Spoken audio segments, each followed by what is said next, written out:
I did it. I pulled the trigger. I bought a Syil X7.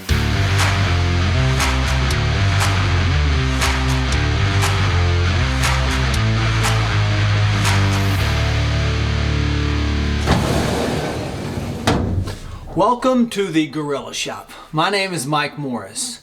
And yeah, I bought a Syil X7 from the rock stars at Titans of CNC. One of the best buying experiences I've ever had. I worked with Keith Grano and his team, and they invited me from Oklahoma City to drive down to Flower Mound, Texas to their facility and ask all the questions I want, look at the machine, touch the machine. They ran the machine for me. They spent as much time as I needed to feel confident about this purchase. And on the way back when I was driving up 35, something hit me. I was thinking, man, is this machine even gonna fit in my garage? I mean, is it even gonna fit through the door of my garage? I mean, I had the dimensions of the machine, and on paper, it fit, but you know, what were the challenges with, you know, the pallet size, and can I get that in the garage, and how do I move it around, and all kinds of stuff. So I went online and I started looking around, and there were very few videos on guys putting this Syil X7 into their garage. So I thought I would share my experiences with you of getting the machine off of the truck and getting it in place in my garage. And if you're considering buying a Syil X7, I'm hoping maybe this short video will answer some of your questions. So when you buy one of these machines, it's your responsibility to get it off the truck and into your garage or your shop. So I had to find a way to get it from the street to the driveway to inside my garage to where it is now on the other side of my garage. I decided to contact a local rigging company, and they wanted to charge me upwards to $3,000 to unload the crate and set it inside of my garage. So I didn't really want to spend that much money, so I reached out to a local rental company here in Oklahoma City and was able to get a forklift. I was thinking I was going to get a low profile forklift that I could use to unload the crate and also move the machine around in my garage. So I called them up, I told them what I was doing, I told them it was, you know, I told them the dimensions of the crate and the weight of it, and they recommended a forklift for me. So I went ahead and rolled with that. Well, what showed up on my driveway was what's called a telelift. And I thought two things to myself. First, I thought, wow, this is going to be fun to operate. The next thing I thought was, this isn't going to fit in my garage to move the machine around. So I went ahead and I rented a pallet jack from Home Depot. So here's my situation. I live in a neighborhood with a paved road in front of my house.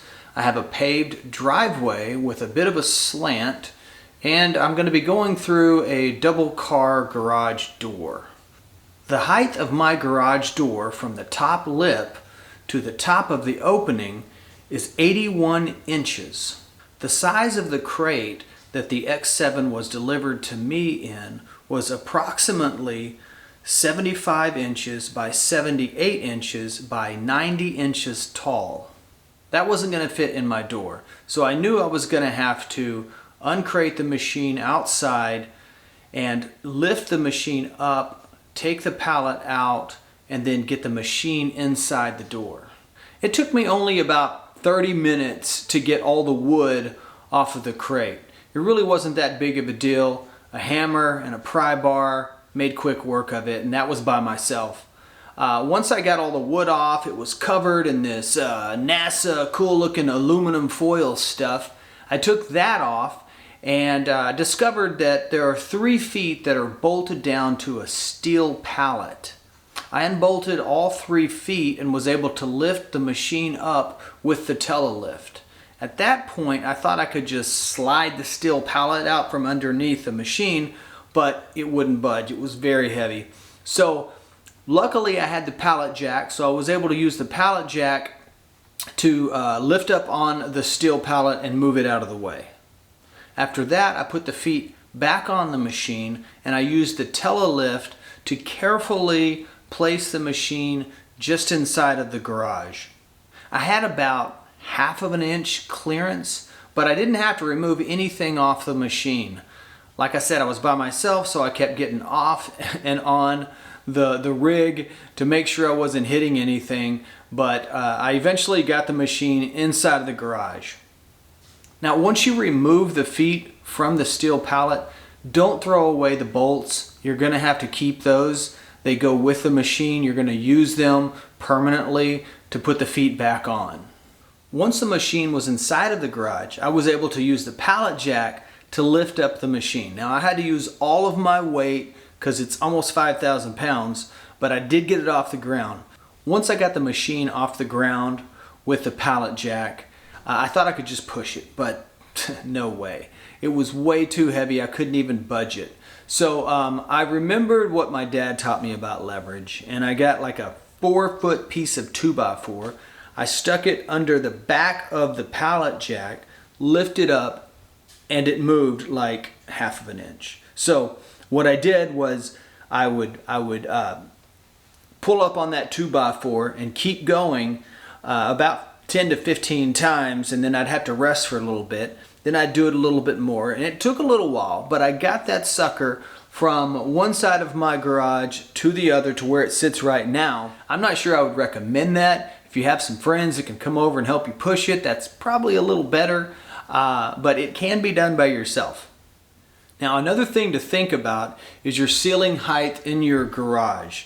Mine is 102 inches, and I had to go ahead and remove the automatic garage door opener, the rail, and the motor so that the machine could go all the way up on the Z-axis and not bump up against the rail. It wasn't going to hit it very hard, but it was just enough to where it may have bent it a little bit, and I just didn't want to take a chance on that. Besides, my garage door has the springs still on it, so if I want to open the garage door, it's not a big deal. I can just pull it right up. I have plenty of room. So if you're thinking about buying a Syil X7 and you're worried about fitting it into your garage, if your door opening is at least 81 inches tall, it'll fit through. If your ceiling height is 102 inches, it will fit easily inside of your garage. Now, I know some guys that have lower ceilings and they actually cut a notch in the ceiling so that that Z-axis can go all the way up. I don't know, that's something with your wife. You probably want to apologize later instead of asking permission, but that's up to you. But I have seen this machine in garages with lower ceilings than this. But I mean, my main concern was, will it fit through the door? Because I was willing to butcher the ceiling if I had to. So this Syil X7 is my second machine. My first machine is the Tormach 770M. I've had it for about 7 years, and I just got to the point where I needed a second machine. So that's why I got this one. But I discovered that you know, the learning curve from Path Pilot to the Siemens controller is pretty steep. It's different. It's the same concept, but it's a little different. And so if you're interested in videos, kind of beginner videos for people that get the Syil X7, make a comment down below. I know for me, getting the Syil X7, I had a lot of basic questions, like kind of embarrassing, like how to even turn it on, how to move the axis with the hand wheel, how to use the flush coolant hand nozzle. I couldn't, you know, that took me a minute. So I'm considering making more videos that are very basic about the Syil X7. How did I get power to it? You know, it's not just like the Tormach where you just plug it into a 110 outlet and go. There's some things you have to do there. Okay, thanks for watching. I appreciate it. Let me know down in the comments if you'd like to see more videos like this, because I like to make them and I like to share what I learn, even if it's like super simple basic stuff, especially if it took me a while to figure it out. So if I can save you some time, that's great. But that's all for today. Thanks for watching again, and until next time, go make something.